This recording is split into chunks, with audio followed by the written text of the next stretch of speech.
bought knives, cutlery. That's your thing. Chanel, the reality is. Don't hurt nobody. All right. Got you. Now you started out in the rap group. You and I was never in a group. you and old girl. She said y'all had a little group together. Glock? Nope. Trotter. That was my sister. No, we were never a group. She told me y'all We was were like just- salt and pepper. We were like that just because we flowed and would just have a good time when we were young. But I've never So you always been solo. always been solo. Yeah. Stand on your own, I too. told her, I didn't know you rap. She like, yeah, me and Chanel. You couldn't tell us we salt and Huh? pepper. What we doing? I said, let me You guess who lying? was salt and let me guess who was pepper. This is the pre-game show. Hey, the banter is good here. I heard something about salt and pepper. That was her. She That was was pepper. you. That was you. Chanel and her sister. I used to get it in. Man. Y'all still got the routine? Can you know still it. do it? Salt and pepper seed. Yep. Do. Push it good.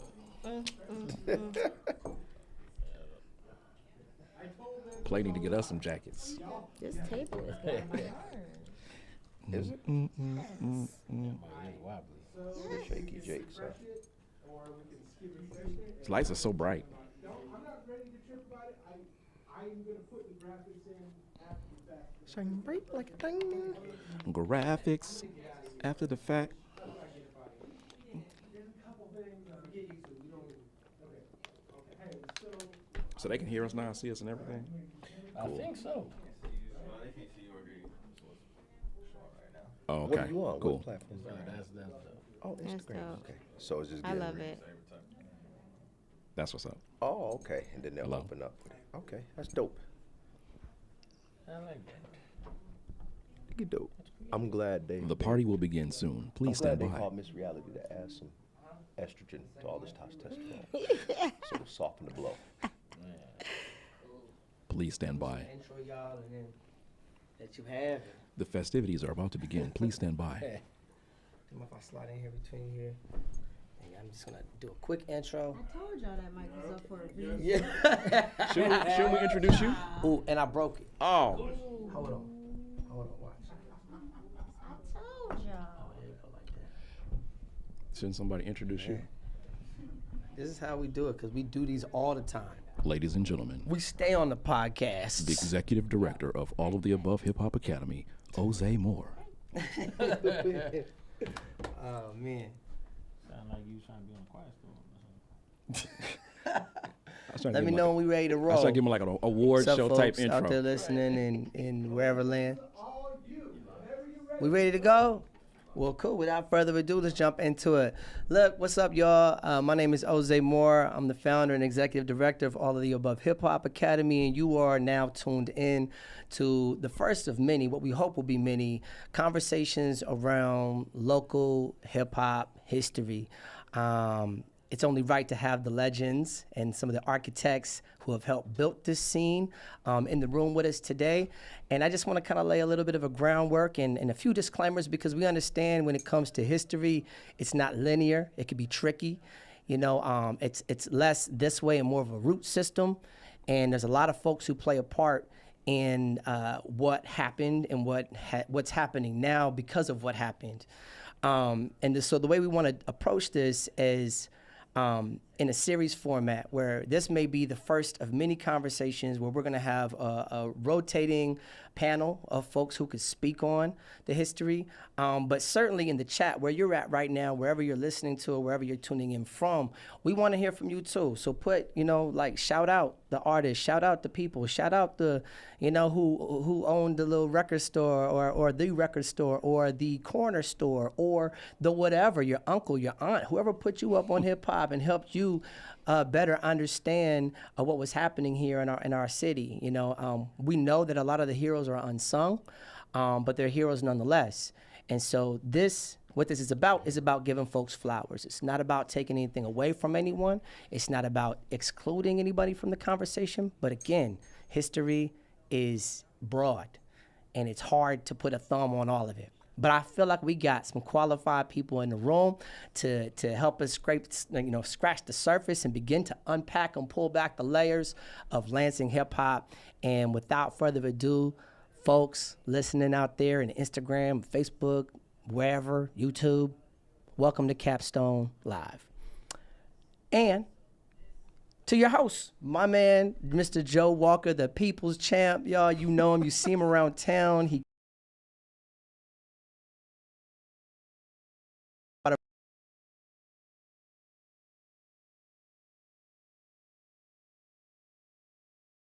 to bring you great stories and to ask amazing questions. So without further ado, ladies and gentlemen, and good folks out there and listening,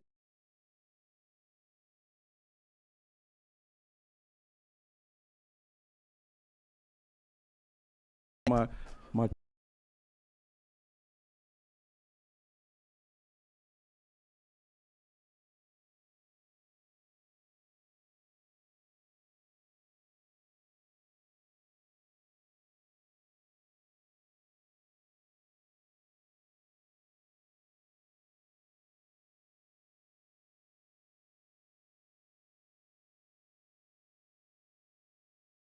and it always comes through in your lyrics. And I remember being in the room for Sounds Good when you were announced as part of the team in the grand ballroom, and it got so loud in there I thought Hulk Hogan walked in. So please welcome Chanel Henry, better known as, famously as, Ms. Reality. Thank you. Thank you. Glad to be here. And last but certainly not least, this guy. I've got to share the stage with you numerous times and experience firsthand, shoulder to shoulder, why you are a legend in this community, why you are revered and loved and should be feared by anyone who thinks they know what they're doing on the ones and twos. Standing next to this guy. I carry the belt, but you are truly a champion in hip hop. Cut Nice. Man, appreciate it, man. For real. Okay, y'all ready for some questions? Let's do it. Let's go. Let's get to some questions. Ooh, I just headbutted the microphone. Is that okay? I'm so sorry. So sorry. I'm not really a wrestler. The belt is not for wrestling. Question number one. We all know that hip hop is known to have began at 1520 Cedric Ave in 1973, August 11th, by Kool Herc and Cindy, his sister. What we would like to know is, who for you in this scene, who was your Kool Herc and Cindy Campbell? We'll start with DJ Butcher. Who's my Kool Herc in my city? Yeah. Oh gosh, this guy from New York named Mark Wilson. Mark Ski. He was hip hop to the fullest. New York had all the cuts. I just go over there and study him, and he brought New York here, basically, with the party scene, the whole breakdancing vibe, the whole DJ thing. He just brought that whole culture back here, and I just studied him and learned how they did it there and inquired it with me. Chanel? I would like to say my Kool Herc and Cindy was the city of Lansing. The fact that our community centers and the neighborhoods embrace hip hop when it was fresh, at least when I began to be inspired by it. The city itself, the neighborhoods, the community centers, the parks, those are my Kool Hercs, people who didn't get a deal, but yet was dropping bars and breakdancing and doing graffiti. The community of Lansing, Michigan is what inspired me. Cut Nice.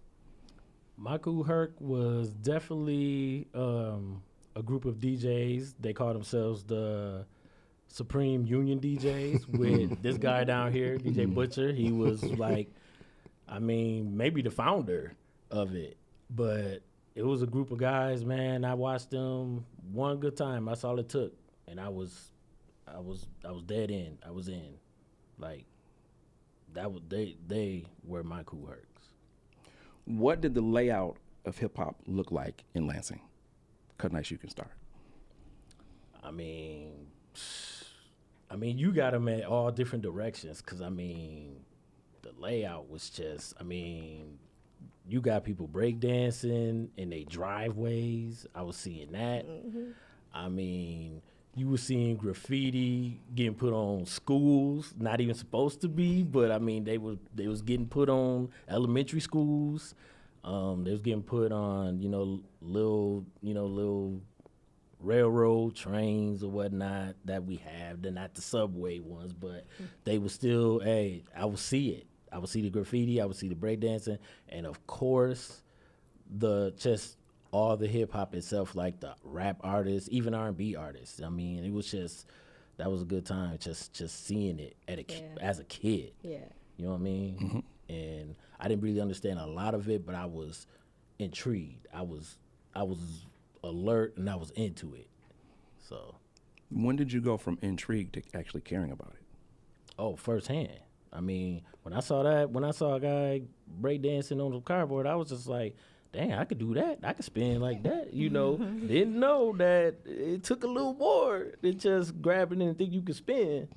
But between that and, watching TV, like with Breaking, Beat Street, Crush Groove, all them movies back in the days, those definitely were influential as well. And so when you put that together with what the Lansing culture was doing, they were doing the same thing as well, but we actually had it. We just didn't have to watch it on TV. We actually had it in our city as well. That's right. Chanel, Yeah. what about the layout? So I would say the layout, and again, I'm going back to mid 80s. And so for me, the layout looked like the neighborhoods. Once again, people spinning and breakdancing in the driveway, the community center, Kingsley Center, Geyer Park, putting on talent shows, Center for the Arts, downtown talent shows. Then you got Roller World and Thompson Skate, where we would skate, and then at midnight you take the skates off and you got to do your thing on the floor. And that's where I saw a lot of the break dancing. And so people who were, doing the rap, we really weren't leaving our communities at the time because we were younger, right? So you had people like battling at the park. And then it got to a place where people would begin going to the studio and doing their own music, recording. Then later, like I want to say late 90s, early 2000s, you begin to see rappers starting their own record labels, which was dope, right? So that was the layout for the most part. I saw unity in it. And I also just saw just esteem and growth. And so, and we know hip hop is not just bars, it's not just rap, but it's dance, it's the art form. And so just seeing the culmination of it all in Lansing, the layout has always, to me, been dope in our city. I'm glad that you said that. We always got to recognize the four elements: MCing, DJing, breaking, and graffiti arts. Butcher, tell us about the layout from your eyes. What did you see? Took all my answers, but that same thing. When we was coming up, the first rap record I heard was Rapper's Delight, and I said, I'm gonna be a rapper. That's the only rap I ever learned in my life, and I stopped.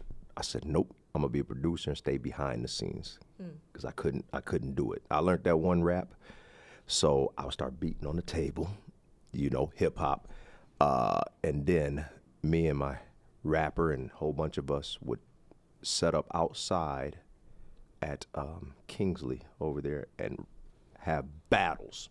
I'm talking 6-7 hours straight. Beatbox so much our lips will swell. Ooh, wow. Real battles. Wow. And of course the DJing, the graffiti, the break dancing, but just, before we even had instruments, just, ham boning, beating on your chest, beating on the desk, taking 2 pencils and going at it. Yes. And me, who is now Pastor Tracy now, we was the talent around here. Wherever he was at, I was there. And anybody asking to rap, I do the beatbox. And he just go and go. And then we would see who could last longer. Could my beatbox outlast his rap? And we would go. I'm not going to say who won, but we would go. Now, Chanel, you already mentioned some of the places and landmarks that were part of the culture that you remember. But can each of you give a little more detail on some of the places where hip-hop was celebrated here? I have to speak again to community centers, talent shows at school, in the hallways at school, and of course parties in the club celebrated in community. And don't be afraid to drop some dates too. Don't be afraid to date yourself. Okay. Out on middle school, She like, okay. 1985, 86 in the hallways, beatboxing in the corner, busting rhymes outside the corner. Kingsley Center, Center for the Arts. I wrote my first rap at 12 years old. I was able to perform that rap at the Center for the Arts, and so much was ignited from then moving forward. And so, yeah. Cut nice. I mean, she pretty much summed it up because, I mean, that's what we was doing back in, 88. I was at Gardner Middle School. Man, that's all I was looking forward to that in the mornings, like right before the bell rang. We was like, oh, we got a battle today. We got a battle.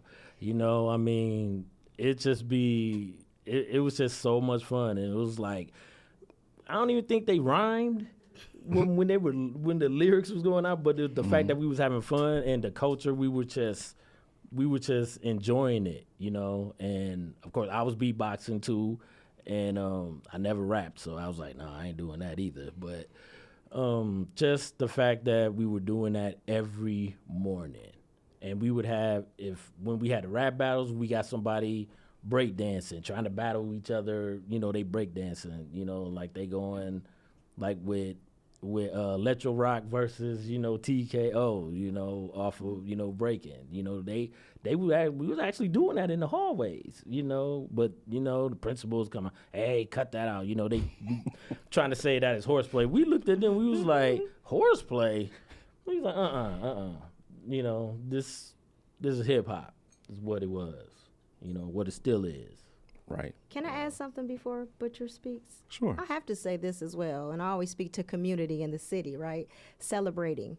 But this dude here, crushing MCs, right? The Butcher, Tracy Edmond, like I hadn't even recorded yet, but as a young girl, being a young teenager and seeing that they got a deal, and to be close to them because my cousin actually was featured on their projects, I was able to be in the studio maybe once or twice, which also inspired me. So just to be an artist, but prior to my artistry, prior to recording, being an artist, I was inspired by, I have to name drop, Crushing MCs, Sir Clank, you know what I mean? Like way back. So that was a big deal, celebrating community, local artists. You're getting a lot of praise, Butcher.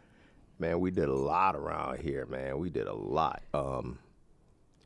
Where was we at? Let's start with the White Rich Auditorium. Slayed that. Sexton Auditorium. Slayed that. When was this? Yesterday. No. 80s. 80s. In the 80s. Harry Hill Auditorium. Slayed that. Civic Center. You don't know nothing about that. Slayed that. I know all about it. I know that. Riverfront. Yes. Riverfront. Riverfront. Slayed that. Outdoor festivity. Yes. Anywhere we could perform, we did. The basement. We loved rehearsing. We loved practice. After school, we couldn't wait to get home just to practice. It's different today. Cats don't even practice. They just go out on the road and do their thing. But we love to practice and create. And me and Pastor Tracy, I respect his name, lived across the street from each other or lived in the same neighborhood. I would go over there all the time, and we just sit around and create and practice, create and practice every day. Cut nice. You. With everything you've experienced, seen and heard in the scene in the past, tell us how that's impacted who and what you are today. Oh, man. That's huge. Because I tell you, like when I tell you about the whole Kool Herc thing, that when I said the DJ Union Supreme DJs, man, that impacted my life like a whole lot. Wasn't for them, I wouldn't be right here right now discussing this because of the fact that I was a young kid. I was like 12 years old. Not supposed to be at this party. I don't know how you got in. Let's get that out. Get on my security. So, It's a good story. so we talking good, what, 19, when was that, like 80, what? Gosh, must have been 88, 89. 88, 89-ish or something like that, man. Okay, so it was at Royal Scott. It was, I still got the flyer. I even wow. got the flyer. Well, you have a museum. Of So, your own. but long story short, I get in there. I don't know nobody but my siblings, of course. Because they were around that age to get in there, so they took me with them. So, and I got in there, and then I was already collecting vinyl at that. I collected vinyl when I was like 7 years old. So, I had a record player, but it was nothing, nothing big like that. Until I got to that DJ table, and I saw they had 3 sets of decks of turntables on a long table, and they were all going in. And I'm talking DJ Butcher, DJ Crazy Cass, DJ Crazy K, Trackmaster 3030, DJ Dick Black, and DJ Hollywood, and I think it was one more, but them guys that I just named, Some great names too. I was like, I'm talking, I don't even think I blinked. I stood there the whole time, but they didn't pay attention to me because, they doing their thing. But I'm just literally like hands behind my back, jaw dropping, just watching them, It was crazy.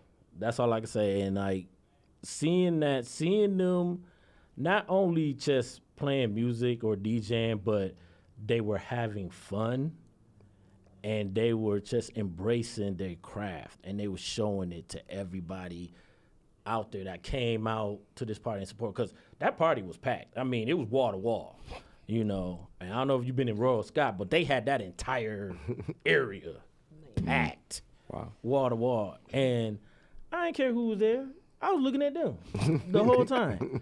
So seeing that just got me so excited, and I was just like, they got Jazzy Jeff's turntables, and I'm just. And seeing that on TV, nothing until you see it firsthand. And seeing some DJs from here, from my city, seeing that, it inspired me even more to do that because they looked like they was having fun. I was like, man, I need to be that. I Like need to be that. superheroes. Yeah. Oh, they was my heroes for real. I mean, still are. I mean, I pay homage to them all the time. Whenever anybody asks me, how did it start, who impacted, me or whatnot, I say those names. And they be like, ooh, I remember that, Chanel, same question. Can you repeat the question, please? Everything that you've seen and experienced, how has that impacted you? Your career, everything, personally, in the culture?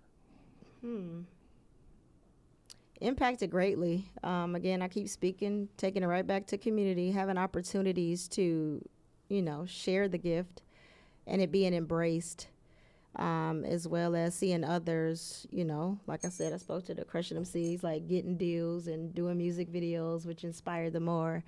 And then hearing tracks and beats and getting in the studio. Shout out and much love and respect to Lacaz. I started recording at the age of, I want to say 27 is when I dropped my first full album. And I was 10 years Lacaz's senior, so he was a teenager, right? So he had started probably around 12, 13 as well, but he didn't even have a car yet. So I would pick him up from his place to go and record. And his production is, I want to say was, but is fire because it still lives. And so that, of course, ignited the fire and the gift more, inside of me to come out. And so that greatly impacted me as a writer, as a rap artist. Having production that's fire, of course, is going to stir you to want to write, to stir you to evolve. And yeah, shout out to Lacaz. Rest in peace. Butcher, Yes, sir. tell us about how you've been impacted. Man, just I love music. Music impacts me. Anything about music, anything. I just like the sound of it, the syncopation of everything, and then my safe haven is behind the turntables. I like to have the crowd, I should say, dance to my beat. You know what I'm saying? I feel like I'm in control. Like, yeah, I'm that dude. I can take you here. I can take you there. You know what I'm saying? And that's a powerful thing. A lot of people can't do that. Cut Nice has that gift. He can do that. You know, we can just go there and take them there with us. And, you know, just stuff like that. I'm keeping mine short because it's, I got so much going on in my head. It's like, but that right there. Who is somebody from the scene? Go back as far as you can. That either showed you something or gave you something that's so incredibly personal. Not only did it help shape you, but it's one of those things that you hold on to that you can't wait to pass on to the next generation. Chanel, I'll let you go first.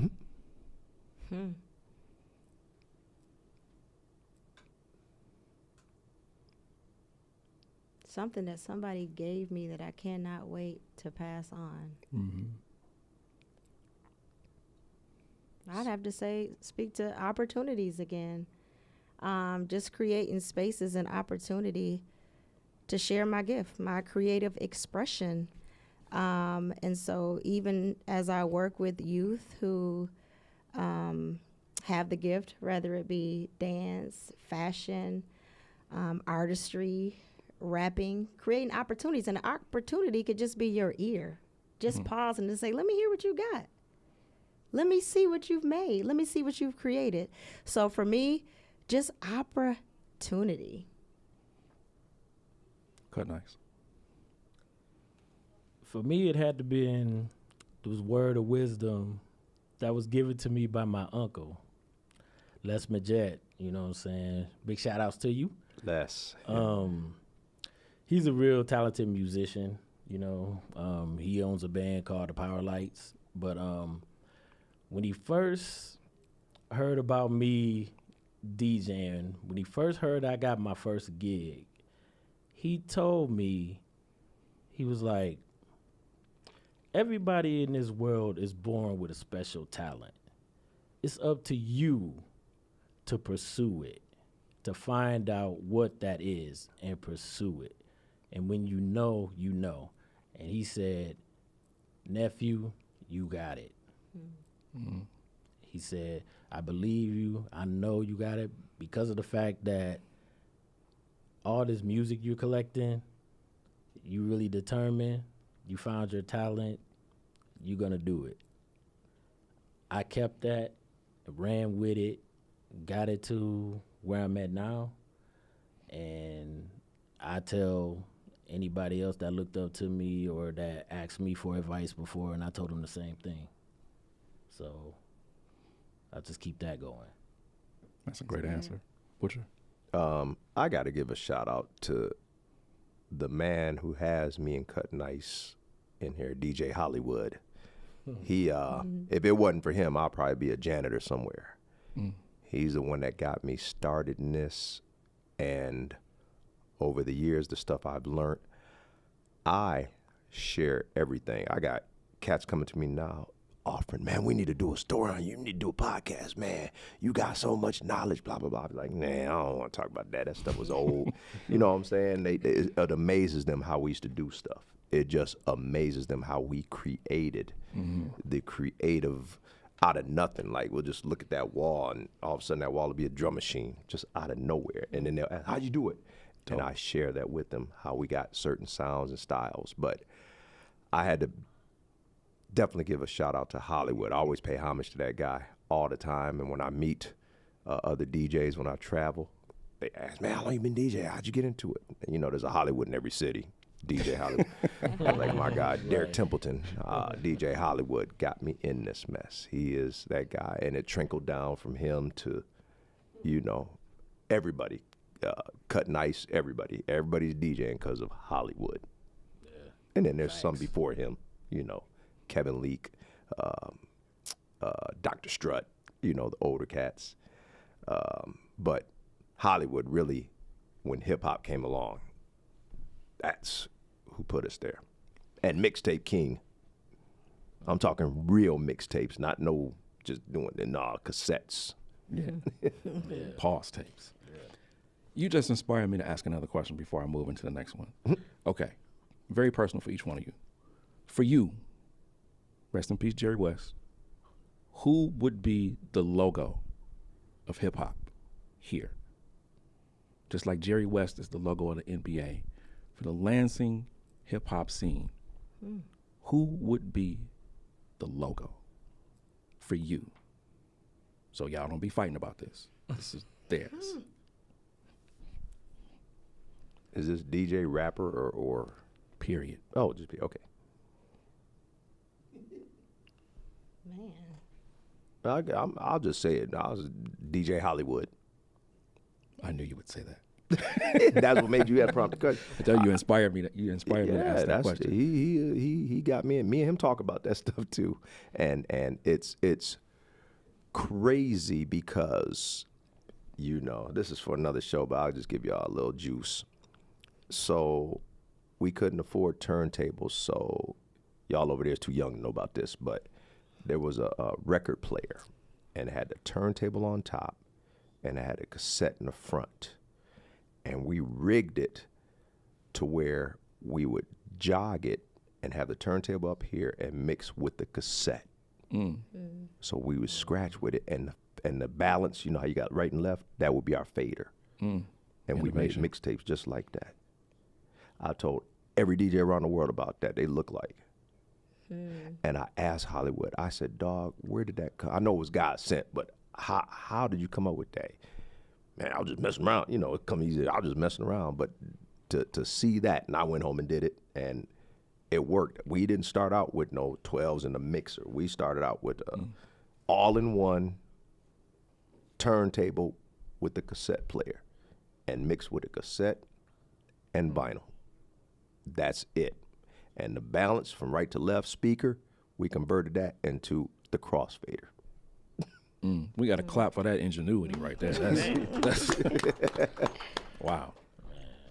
Chanel, who's your logo? I would say my logo is Lacoste. I would have to give it up for a dope producer who was behind the scenes, but heavy on the scenes for many artists who have come up out of Lansing or are still here. So I'm going to give mad respect and love to my baby bro and say Lacoste, for me, is the logo of hip-hop. Yes, yes. Cut nice. For me, man, like I said, Supreme Union DJs. I mean, I don't know if they gonna all fit in that little rectangle. But I mean, it'll make room.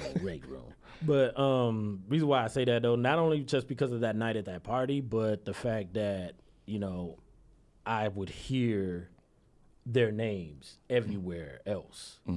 Whether they're together or they're individually, they were always doing something. They was being consistent throughout, I mean, many years. I mean, even when they, you know, when they all decided to go separate ways or whatnot, they were all still doing their thing, and they still paid homage to each other whenever somebody come in. So That's like, respect. it could be Butcher be DJing, but Cass come in, but then he'll tell Cass to get on the decks. You know, it's just, you know, stuff like that. Yeah. You know, that's what the hip hop community is about. You know, it's not about I'm better than you or they, you know, I don't like that person, you know, because his deck's better than mine or whatever the case is. I mean, it's not even about that. It's all about, you know, respecting the culture and respecting everybody that supports the culture. That's what's up. That's what's up. So, yeah, that's mine. Love it. Unity is fire. You know, hip hop is about the kids. For real. All of the above is about the kids, about the future. And we have some questions from the future. The next generation, here's some things that they want to know from you three. First, seeing hip hop as a social justice art form. How do you feel about that? I believe that to be true. I like to call it artivism. Artists using their creative expression as activism, right? And with hip hop being a culture, a community of creatives using their art form as an expression, I could definitely see it as a way of organizing and activism, as well as storytelling, whether it's the struggle or the aspirations. And so I can see it definitely being or playing as a social justice tool. Butcher. I agree. I got a buddy And he told me years ago, he said, Butcher, I predict that hip hop is going to create world peace. I said, man, I said, you know how big that is? He said, you know how big hip hop is? I was like, wow. He said, you can go anywhere on the planet and they know hip hop. And he feels that no matter who's fighting or whatever, they all know hip hop. And he really believes that hip hop is going to create world peace. Great answer. Cut nice. I mean, I totally agree with what both of them said. I mean, it's they pretty much put it out there. They pretty much said it. I mean, I definitely believe that, you know, that it could, you know, be peace with that. Because hip hop is everywhere and it ain't going anywhere. It's just getting larger. It's just getting larger and stronger. So I definitely agree with that for sure. Okay, that goes great with the question we have next, and we'll stay with you. How would you describe hip hop to someone who doesn't know what it is? Oh, just for me, you know, you gotta describe it. You gotta go back to the roots. You gotta say, you know, you gotta mention the Kool Herc. You gotta mention that, but then you also gotta tell them it's not just music. It's about it's a vibe. It's peace. It's unity. It's graffiti art. It's dance. It's music. It's art. It's just, you know, from beatboxing to the boom box itself. Yes. You know, 2 turntables and a mic. I mean, that's what I would explain that to a person that asks me what is hip hop. Chanel. Yeah, hip hop it's a movement. It's a culture. It's a community. Again, with multiple arts and creatives using their expression. I like to say it's a tool, almost like a microphone. This microphone, and it's amplifying my voice. Hip hop is a voice. Whether you're dropping bars, doing graffiti, dancing, writing, DJing, production, it's a tool that amplifies a voice through storytelling, messaging, using it for social justice. I mean, and I wanted to speak to that as well, if you don't mind. Going back to the question before the question. Speak to it. So it started like even the East Coast, right? In early 70s, there was a lot of injustices being done to individuals of the black culture, and they used hip hop as a voice to speak out. So it literally started as activism. So I had to put that out there. People still use it for that reason today. The message. Self-destruction. Ready for self-destruction. Okay. Funky fresh dressed room press, ready to party. You know, hip hop, if somebody was, man, what is hip hop? Hip hop is everything. It's what you want it to be. That's the best way you could sum it up. It's what you want it to be. You know, through hip hop, I learned a lot about regions. I want to go to different states. You know what I'm saying? I can listen to hip hop, see how they're moving. If I want to go to Texas, I can see how they're moving there by just listening to stuff there. I want to go to Cali or West Coast. I could listen to how they're moving. East Coast, you know, Florida, you know, of course, the South, you know, even in the Midwest, you know, it's like navigation. You can learn about areas through hip hop. I mean, we didn't, when me and Pastor Tracy again went out to Cali for the first time, to our record label then. It was called Macola Records. We was on there with NWA. NWA, Egyptian Lover, you name it. They would have been the hottest label out there. But I had no idea about gang culture. Me or Tracy didn't. So in our suitcase, all we packed was red and blue. BK, British Nikes. Great story. Red shoes, red jogging suit, red headband, blue. We go out with his cousin who was a Crip, and he wasn't paying attention, and he took us out one night, and a couple Crips see me. I was in red, and T was in blue. They looked at us like crazy. I'm like, man, what y'all looking at? They like, hey, man, you and that dead over there. What's that? I'm like, hey, man, what are you talking about? He's like, hold on, dog, let's get out of here. I said, what's going on? He's like, oh, y'all don't know that. Everybody knows it now because hip hop is. I said, gang?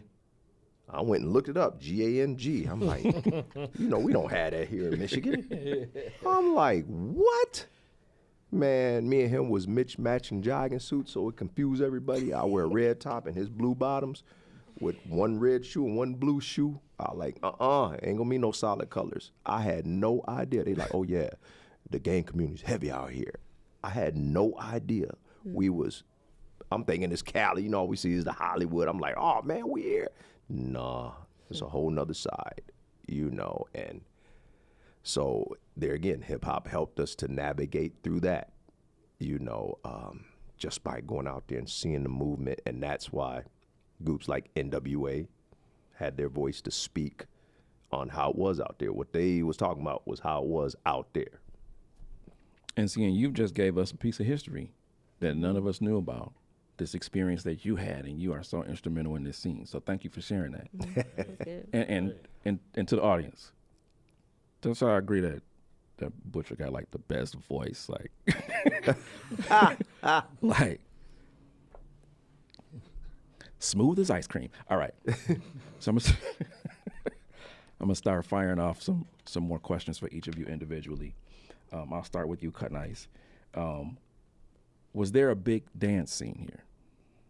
Oh yeah, no doubt. I mean, see back in the late 80s, early 90s. Dates. We go through dates. Yeah. So there were the dance scene was crazy because I mean, not only that, but you know the clothes that you was wearing. We talking like cross colors. Come on. And you know the FUBU back in them days. I used to wear a bright yellow cross-color suit. Jeans. I mean, the used jeans, Banana. the Looney Tunes shirts. I mean, you know, I mean the Daisy Dukes that the women was wearing and stuff like that. So I mean, man, and I tell you what, the party scene back then, Bingo Hall. Come on. What? Man, I'm talking like the Bingo Hall, Plumbers Hall, the Armory. Yes. Man, Chips. That was another one. Man, but those places, even if people couldn't dance, they was dancing. Cause I mean, that's what it was all about. Everybody was coming to dance. I mean, sometimes you know you have a fight or whatever, fight or two, but it wasn't really about that as much. But everybody was coming there to look fresh, but they were sweating it out by the end of the night. Listen. And that's what it was about. I mean, it was even times, I mean, when at the time, I mean, when it was Crushing MCs, but they, you know, they was KMC Crew also. I mean, they had like a few hit records, you know, they had videos for it. They rocked them right here at the clubs and stuff. That's what's up. Like at Bingo Hall and stuff. I mean, True Hustlers had one. Jay and the Fat Man. I mean, I can go with some of them. Shout outs to them. And UNV. I mean, something's going on. Man, when they dropped that joint, man, everybody slow dancing up in there. Right. Not one person holding the wall. That's what's up. So the dance scene was just, man, it was popular. It was very, I wouldn't say competitive. I mean, but it was a time, man. Late 80s, mid 90s, man. That was the time, man. Okay. Butcher. Yes, sir. What makes you like hip hop? Like I said, I'm music. I just love music. I'm a musician first. Well, I'm a DJ first now, but I wanted to be a musician. And like I said, I met Hollywood, and now I consider turntables an instrument. Me too. I consider that an instrument now because everybody can't play turntables, just like everybody can't play guitar or drums. Right. But I like the creativity of hip hop. I've never been a guy to listen to lyrics or nothing. I was always into sound. And that's probably why I can relate to a lot of people, because I'm a groove man, because I notice the sound is the foundation, you know, and if the beat knocking, you know, you could talk about Mary Had a Little Lamb, but if the beat knocking, they feeling it. So I was always into the sound and the creativity of it, and just mesmerized how they, you know, would create it. Like my one today, I'll give it to you, is the Busta Rhymes, Put Your Hands Where My Eyes Can See. When I broke that sample down, I said, how did they get, that's a rock song by Crosby, Stills, and Nash. A rock song. I said, how did y'all, I'm still perplexed by it today. Like, how did y'all come up with that? Why couldn't I come up with that? And stuff like that makes me love hip hop. Just the creativity of how they just take stuff and just their minds just go. Chanel, Ms. Reality, Yo. what makes you want to listen to music or dance or really have anything to do with hip hop? Ooh. I love to dance. I love music. It just ignites something in me. It's almost therapeutic to dance. I love to groove. It's a part of who I am. It brings out joy, and it's a form of expression. You talked about the dancing.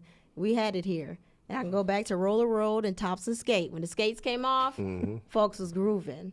And I was one of the ones at the bingo hall looking fresh, coming in so fresh, so clean. But when the lights came on at the end, I was running because I was all sweated out. Because I stayed on the dance floor half the time by myself, right? Or just with my crew. So I just love dancing. I love music. It just ignites something in me. Butcher, Yes, sir. what inspires you and why does it inspire you? What inspires me to, Period. To do what you do. oh gosh, I just wrote it on my Facebook the other day. I said I was put here to make people feel good. And that's what I like doing through music and through my craft that, you know, God has given me. I love doing that. And Cutting Ice, no, we'll show up at places and don't ask for no money, nothing, you know, and just get up there and just rock, because we love it. We love the people. We love the people's reactions, you know, seeing their faces, knowing that, yeah, you might have been feeling bad, but you came and heard a little Butcher. Now you feeling good now. So Oh, yeah. I feel like I accomplished something. But that's the people. that's what inspires me. I believe it. At the top of the pandemic, I actually lost one of my best friends since second grade. And when you got on live, it really helped. Thank you. Chanel, same question. People inspire me. Bringing joy, love, positive energy, good vibes to people, and then bringing it to me. I'm inspired by just joy and love, and doing purpose, impacting others, influencing others for the greater good. That's what inspires me, knowing that, you know, I have an opportunity to make a difference. I like that. Cutting Ice. Yes, sir. Gotta be the people, man. Once again, I enjoy the fact that when somebody say, I'm coming to check you out to DJ, and when people say, you know, man, you got a following and all that, and I be like, man, ain't nobody got no following. But then when you see people is here to see you perform, just to see me play music, I mean, you could do that in your car, you could do it on your phone, whatever. But the fact that you actually took your time to leave your house, get dressed, leave your house, come see me DJ, just only me DJing, that's huge in my book. And so for me, that inspires me even more to continue it, because I found a way that, you know, I enjoy doing something that I love to do, and I can put smile on people's faces in the same sense, and make them dance and have a good time. And I can do that across everywhere. Like I've done it, you know, all the way from Canada to, you know, Florida and, you know, all other spots and stuff. But the fact that not just here that I could do it, but I could do it everywhere else, and I get the same reaction, but maybe more. It's just that's a beautiful thing. Let me take you back when we was at the Capital City Film Festival kickoff. You remember this? We Yeah. standing by the Oh, yeah, standing yeah. by the turntable. My phone ring. It was my homie, and he like, "Hey, cut night spinning yet?" Yeah. I put the phone in front of your face. I'm like, "Here he is, right here." Yeah. So man, I definitely appreciate it, and the fact that, you know, people be seeing me at stores like at Myers or something, and I don't be knowing them, you know, but they know me. Yeah. But they come up to me and say, man, that party, man, I was there. You know, you may not know them, but they know you, and that's what's huge is the fact that they appreciate the stuff that you do. They appreciate your craft. Man, that speaks to what all the above represents, man. Hip hop, education, and community. You gotta write it right behind us, right here on the boards. Big time. Lastly, we'll start down here on the end with Butcher. Why are you hip hop? Why am I hip hop? That's a great question, man. This dude is asking some old. These from the kids, man. These from the kids. He's asking some heck of a questions. I cannot take credit for that. That is not me. That is the kids. Why? What was the question? Why am I hip hop? Why are you hip hop?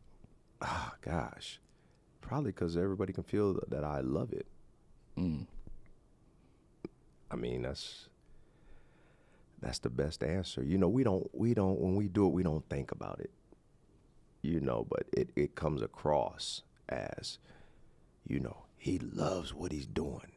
He loves it. He wouldn't trade it for the world. You're right. I wouldn't. He wouldn't trade it for the world. And you're right. And people can see that. And they vibe off me because they see I love it. Chanel, why are you hip hop? I would like to say that I would not consider myself hip hop. I don't knock it when people say that they are hip hop. Hip hop is not my identity. However, it helped to shape a part of who I am and allow me the opportunity to foster my creative expression. So again, I'm not hip hop, but hip hop helped me to become who I am and gave me opportunities to do purpose and to culminate into even what I'm doing today. So yeah. Cut nice. Why are you hip hop? Well, I would say, kind of like what Miss Reality said, I wouldn't necessarily say that I'm hip hop, but I was born into different genres of music because my dad, you know, he wasn't a DJ, but my dad was a collector as well. And so he had, you know, like R&B, you know, soul, funk, you know, little classical, jazz, you know, he had the Rapper's Delight and stuff like that when that came out and all that. And so that's how I got introduced to, you know, that. So for me, I was born into it and I just kept with it.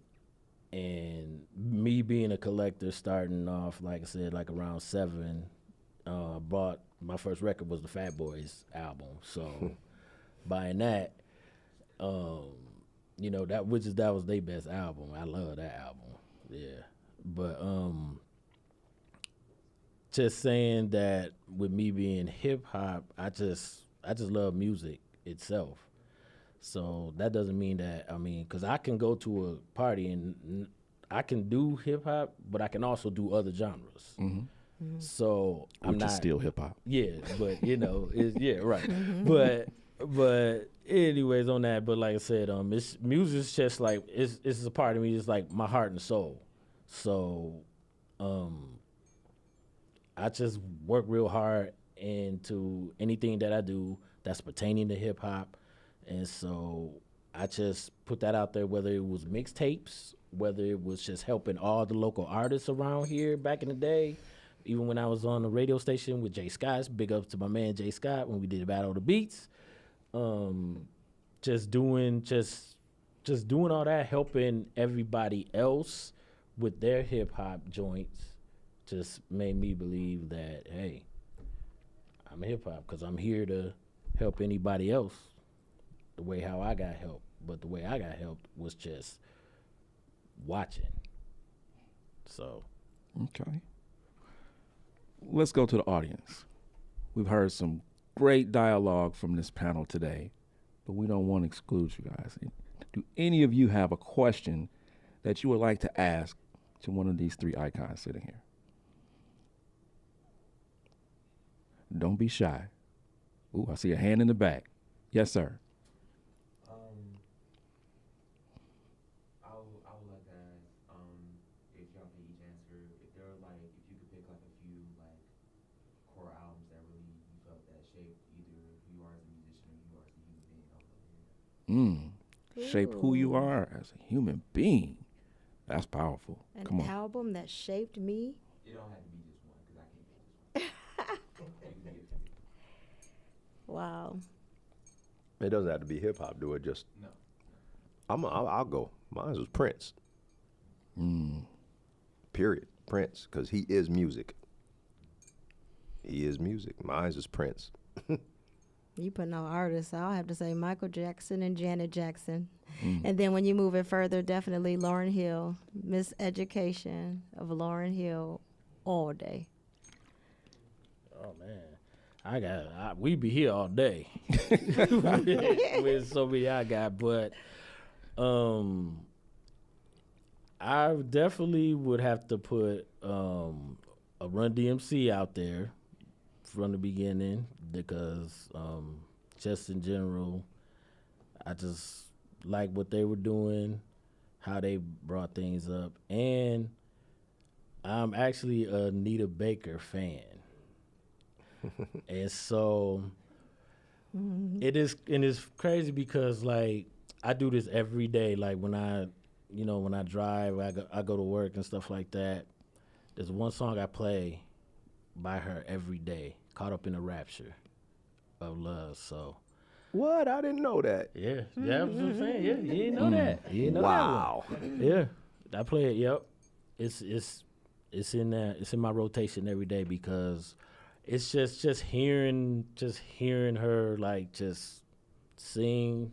She got a powerful voice, first of all, but second of all, that beat itself, like, I mean, you could just hear it. It's just instrumental.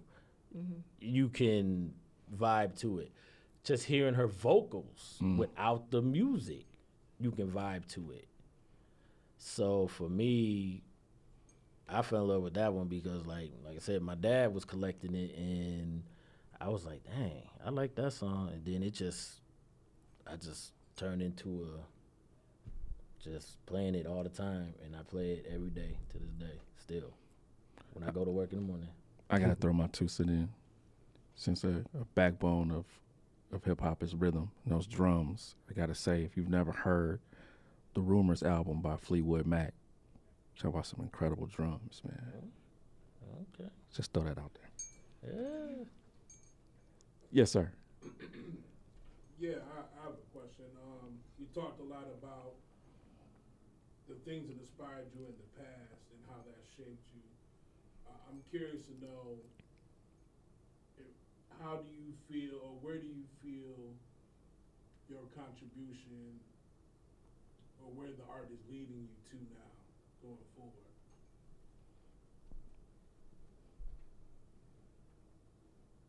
That's a good question. I think from my history and my journey as an artist, I haven't written or recorded music in close to 6 years now. And so my writings are by way of being a voiceover artist, an influencer, doing brand content, walking into becoming an author. I would say I am an author, but just I could see how it all kind of is almost this, not the same, but kind of the same when it comes to cadence, when it comes to designing and organizing and planning, just that creative. I would like to say, even though I haven't not I haven't written or recorded music in 6 years. I've released 5 full-length albums. I'm still an artist. I'll always be an artist and a creative. And it all has culminated into what I'm doing today. And it has created a platform for me to continue to still share the message. And I'm so grateful for that. So grateful. For me, I just want to continue. I just continue DJing. I know there's some that's up and coming, and for that, sometimes, they have the courage to hit me on my inbox or something, and, sometimes they don't think that I'll reply, but actually I will.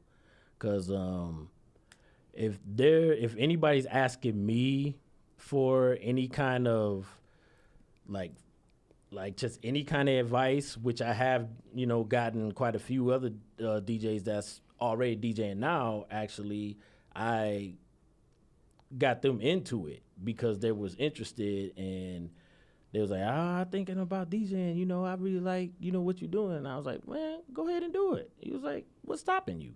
It's just that easy. I've actually spoken to a couple of classrooms, actually, a couple students that it was like a music class.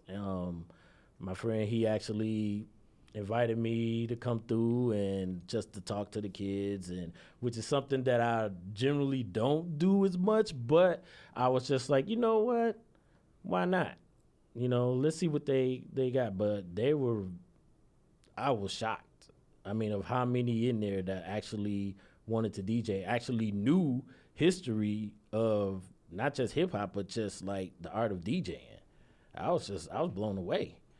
And then you got some that just wanted to be like in a band or something like that. So everybody was mixed, but it was just the fact that I was able to share a little bit of wisdom of what I know and what I was taught.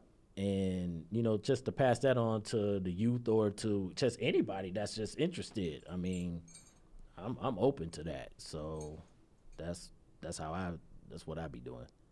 Good answer. I'll echo his DJing and just creating. I found myself a lot now talking to people about DJing and upbringings, and how it's way easier for them now. When me and Cut Nice was doing it in Hollywood, we would have to take crates of records. Them things weighed 50, 75 pounds. I'm talking about 6, 7, 8, 9 crates. These cats now, they got to do a show with a computer, plug in, and they're ready to go. There's nothing there to stop you. And they be like, how'd you do it? And I look back, and it's just like, well, I'll tell you. And then I'll just go down a spill of, from there, and they come up and they like hearing that stuff. I'm like, man, I'll never want to see a piece of vinyl no more, ever again.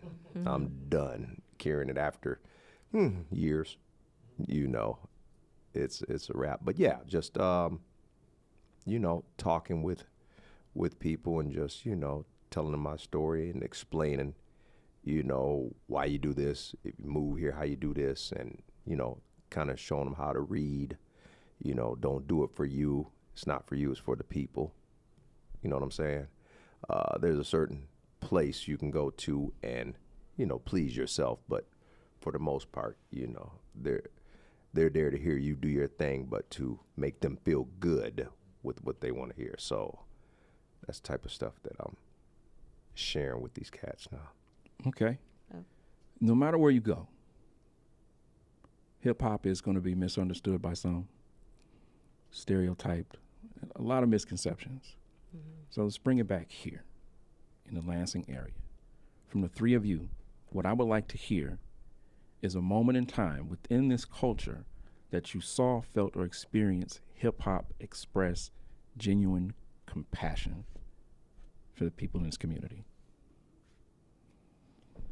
I think for me, it was when I was on 96.5 with Jay Scott again. So, because like the fact that it was a lot of, I want to say, I think it was like 03 or 04 time. It was a lot of Lansing artists that I haven't even heard of before. But all of a sudden, when I heard them all, I respect their grind, their hard work. I mean, they was pulling up just giving us all demos. It was crazy. I got like 5 giant boxes still with all those demos in there. I mean, and like I said, it's so many of them. I don't want to miss naming them. So but I know around that time it was some heavy hitters as far as Lansing goes. And at that time, that's when it was just everybody respected everybody too. So it wasn't like I'm better than them or better than that. I mean, because they was putting on shows and stuff. So yeah, for me, it was the fact that everybody came together. Everybody was doing shows. They was doing collabs. Lacoste was literally like doing everybody's beats. He was doing everybody's, and it all sounded good. So that was at that time when it was really big in Lansing. At that time when everybody was hungry. They wasn't trying to be like the king of Lansing or nothing. They all wanted a piece of the pie or whatnot, and me and Jay Scott made that happen because we put, I want to say like 95% of everybody's stuff was on the radio at least once or twice. You know, that was just what that culture was, and that's how it meant to us when we were doing that. Because that specific segment was to put out Lansing local talent. So we made sure they was able to be heard, and there you go. Thank you for that. Chanel. I'd like to echo that as well. Just the harmony and unity of artists in the area starting their own independent label. Shout out to Poe and Unknown Records around that time, as well as One Entertainment, which was our label.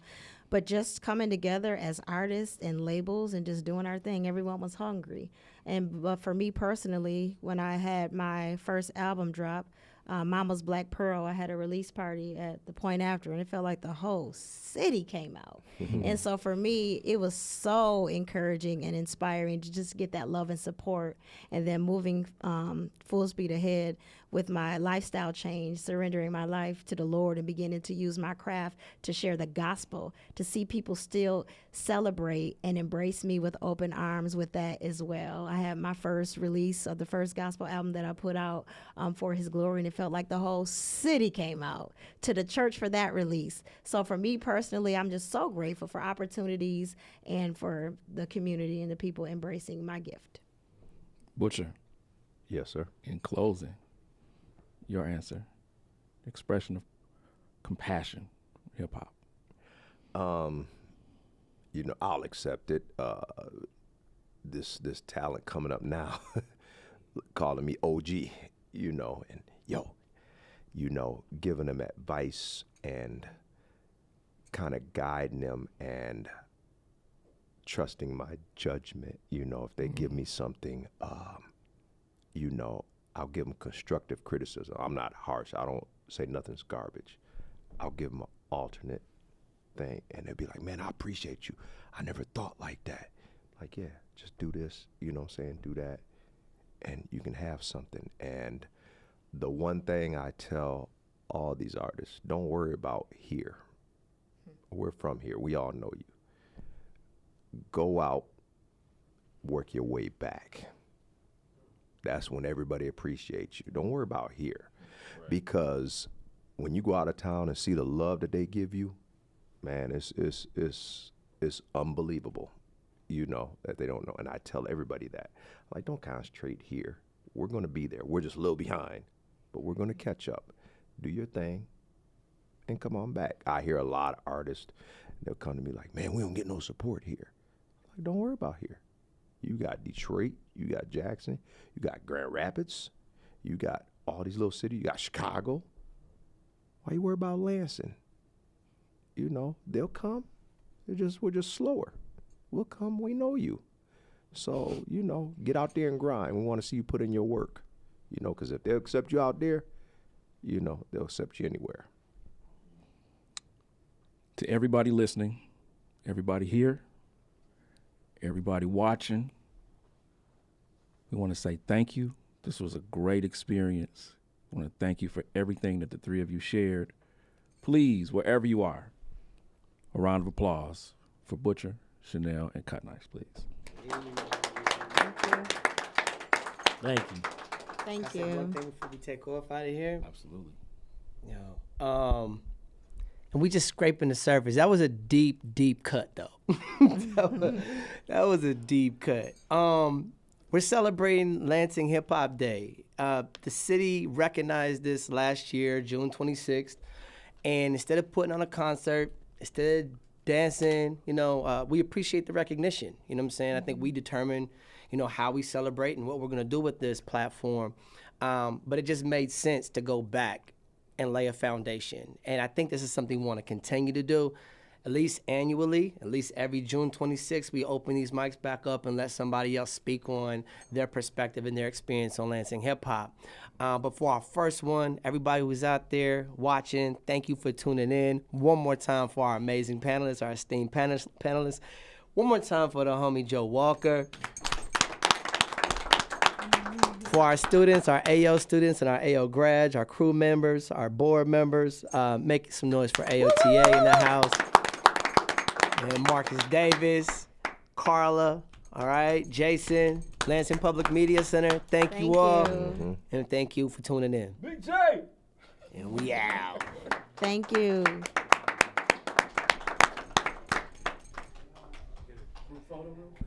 Yes, sir. Thank y'all for coming out. God bless you. You want us to stand or Good sit? night. You want us to stand? How do you want to do it? Sit, school. Okay. I like how you did it. We scooching in close. After that, can we get one with everybody behind them? Oh, yeah. Sure.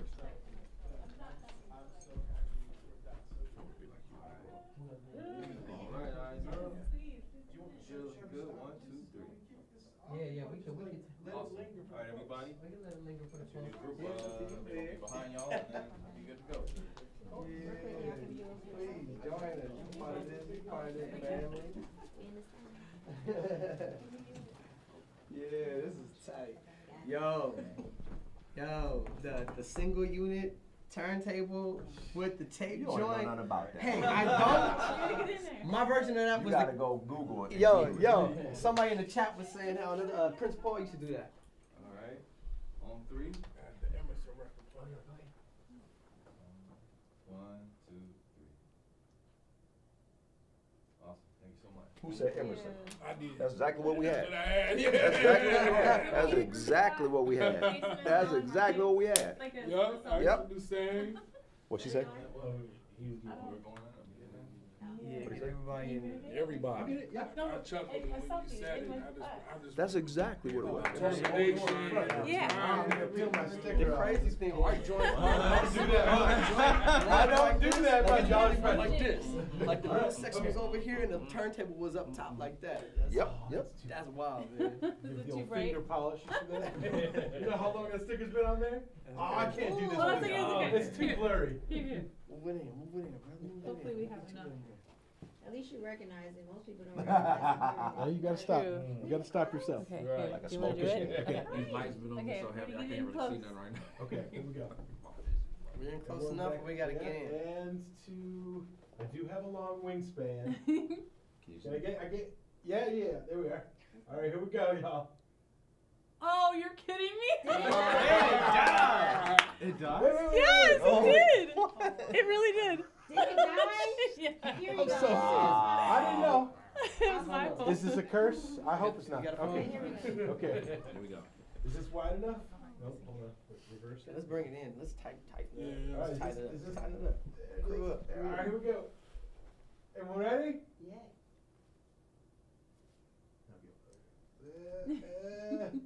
Butcher, where you at?